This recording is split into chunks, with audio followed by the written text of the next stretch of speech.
I love Ross and Laurel. I actually don't think it's the end of them. I know that Laurel's trying to say, look, we should be done and let's just leave it, but I don't think it is the end of them, guys. I'm going to be real, I actually don't think it's the end of them. So Kim obviously actually thinks that Sam is the one that's saying Laurel. We obviously know that that's not the case, but obviously she's mentioned this to Lydia and she's now got Lydia thinking. So poor Lydia. I mean, I think Kim is definitely going to do more digging. She's going to try and find out if she can see any other evidence. Obviously she's seen him coming out of Laurel's today, but we know that he was just doing the dancing. That was so funny, by the way, with Ross and Laurel. So we know that that's all he was doing, but yeah. Well, it happened. Honestly, that was horrific. It was so horrible. I mean, the fact that Caitlin was kind of, like, she was edging closer and closer and closer, and then obviously she went to leave, and then the fact that she locked the door when she seen that Charity was asleep, she's obviously went and raped her. It was so horrible to see. It was absolutely awful. And then obviously Charity waking up and realising and being like, what are you doing? And I feel like, yeah, I mean, Charity, I know that this is kind of Charity's fault with the fact that, like, she's the one that's kept the secret about Layla in the first place, but she still doesn't deserve that. That is absolutely horrible. Like, it's just disgusting. Well, it all happened at Sarah's party because basically Lydia has accused Sam and Laurel in front of everybody of having this affair, and of course Sam has had to say to her, look, no, Ross was actually teaching me to dance at Laurel's because I was trying to surprise you, you idiot. I mean, classic Lydia jumping in with 2 feet, isn't it? I'm really glad that Charity actually just went to the police straight away and she didn't leave things or anything. So I'm happy about that. But obviously it was really difficult to watch, like the fact that she obviously had to be examined because of what happened, and then her realising that it was classed as sexual assault, and yeah, it was just really difficult to watch, to be honest. I feel like Charity's going to have another road ahead of her of like how she's going to come out of this. Obviously the rest of the family are going to have to know, because at the moment she's told no one other than the police, but then I suppose the family's going to know quite quickly because she's told the police, and I'm hoping the police gets to Caitlin before Caitlin leaves. The other really annoying thing about this is that Vanessa and Manpreet have no idea what Caitlin's like.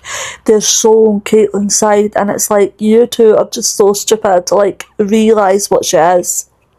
I actually love Sam and Lydia, and I'm so glad that Kim and Bob basically organised this for them, where they got to do their little dance at home farm, and that was actually so adorable. Like, I'm so happy that they did this because it was so good.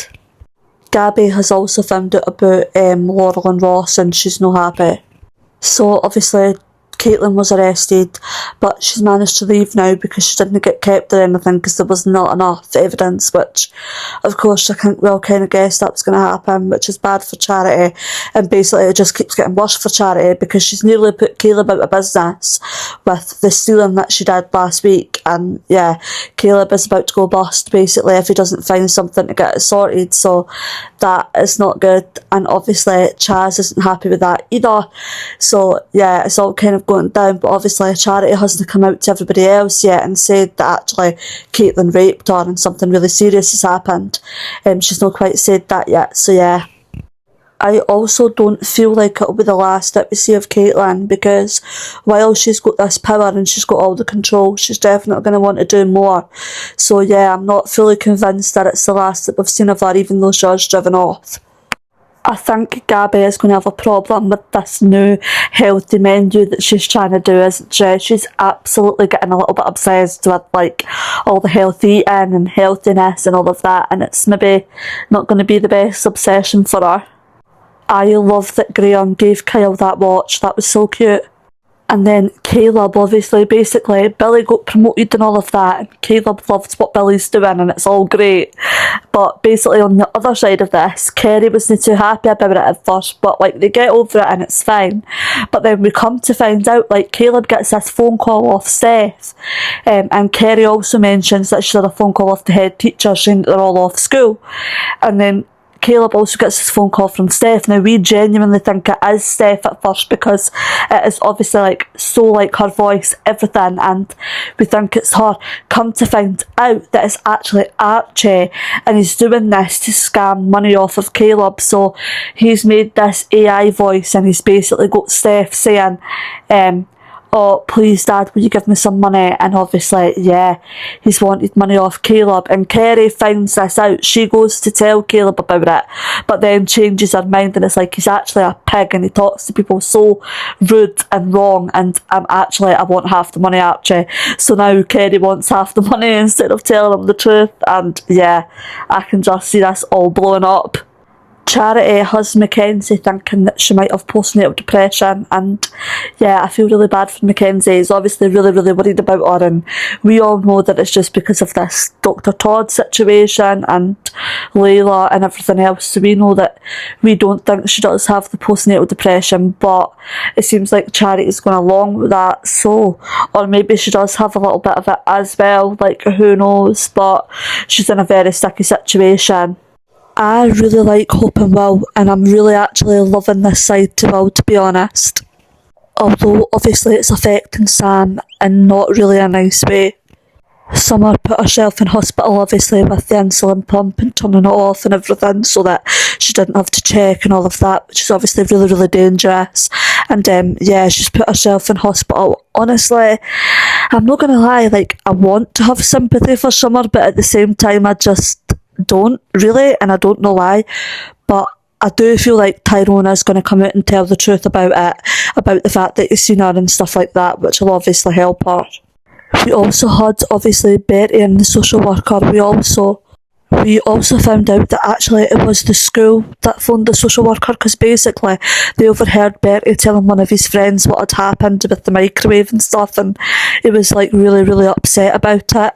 So they obviously felt like they had to do something, you know, he was really upset, which I kind of, yeah, believe that now. Betty is that kind of kid. I feel like he would be really upset, and obviously he wasn't speaking to like a teacher or anything, but teachers do hear what the kids are saying, and obviously that's what's happened. You know, he was speaking to one of his other little friends, and obviously, yeah, it's been overheard, and he was like crying and maybe a bit upset about it. So obviously Daniel had to suck it up and apologise to everyone for obviously accusing them, because it was actually nothing to do with them. The social worker actually seemed really lovely though, and seemed like she did want to help them, so that was quite nice. So Gary and Sarah, obviously we still know that they're hiding something, and so much happened with that today because we've seen them having a couple of private conversations. I don't know, I kind of think that they maybe are having an affair, and maybe they have slept together, and obviously that's what they're trying to cover up. Either that or one of them has had something to do with the murder, and obviously they don't want that coming out. But yeah, closer to the end, Gary seemed to be really struggling with it actually. So obviously we already know that Summer's in hospital, and it all happened today because basically Tyrone has now finally told Fizz the truth, and they've basically got a way around it. Obviously, like, the way that Tyrone said it happened was actually a little bit of an accident, and the video that he's got on his phone does prove that, so they're finally going to the police and saying that obviously he did see Summer that night, which is obviously true. So yeah, that is really good news, because I don't want to listen to someone moaning anymore about how she's in prison, so yeah. And then we had lots of Sam and the hallucination of Roy. Honestly, I absolutely loved this. I thought it was all brilliant. David Nielsen was incredible playing that. Like, the fact that, like, obviously this hallucination that Sam's having is so different to Roy because he's evil. Like, Roy would never say these things, and David just played it absolutely, like, superb, amazing. I loved every single bit of it. One of my favourite bits was the water bottle bit when, like, Roy came to school and was like, I've put something in Sam's water, in Will's water bottle, and Sam tried to save it by getting the water bottle, and then later on Roy isn't happy with Sam, and Roy's kind of saying to Sam, like, Will's going to kill you, like, he won't stop until you're dead, and just fantastic. So, I mean, Megan, what is she actually playing at?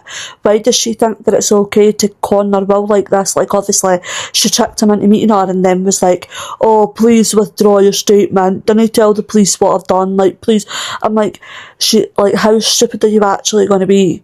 And, like, the crocodile tears on the washing with me. Like, it just doesn't work. You are absolutely disgusting, and I don't care how much you sit there crying. You are vile and awful, and you deserve to rot your life away in prison where you belong.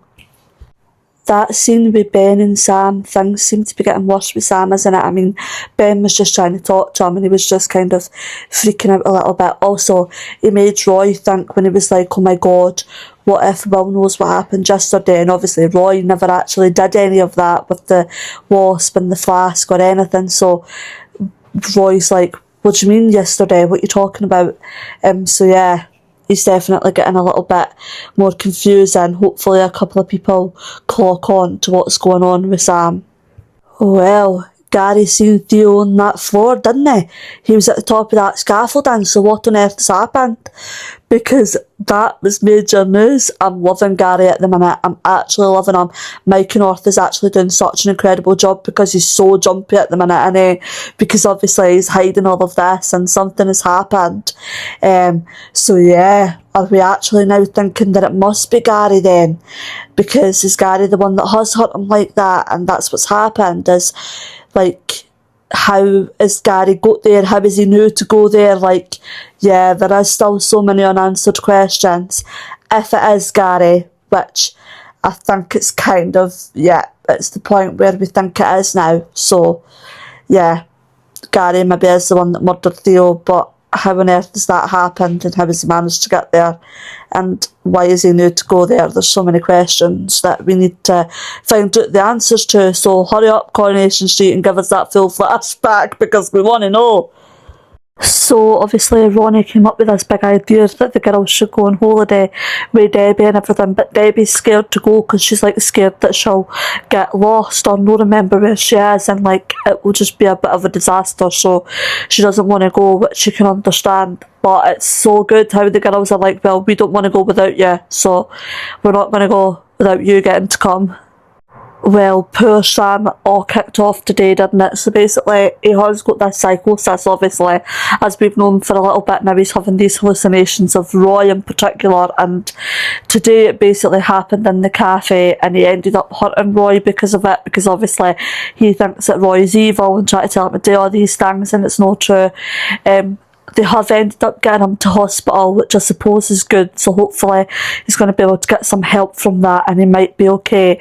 But oh my god, it was just so sad. Like, he genuinely didn't trust anybody, and he was like, Carla was trying to get him to trust her. I also love the fact that they used Carla, given her history with this, because she's had it as well. So yeah, she was trying to get him to trust her, and finally she managed to get Nick to come, and Nick grabbed him and did keep him, and then obviously they ended up finally getting him to hospital, so hopefully Sam will finally get the help he needs. And bless Roy's like, oh my goodness, what if he doesn't trust me after this? But the thing is, it is just because of the psychosis, so I'm sure once he's got the help and he's back on the right track, he will trust Roy again, and Roy will be his friend again, and everything will be fine.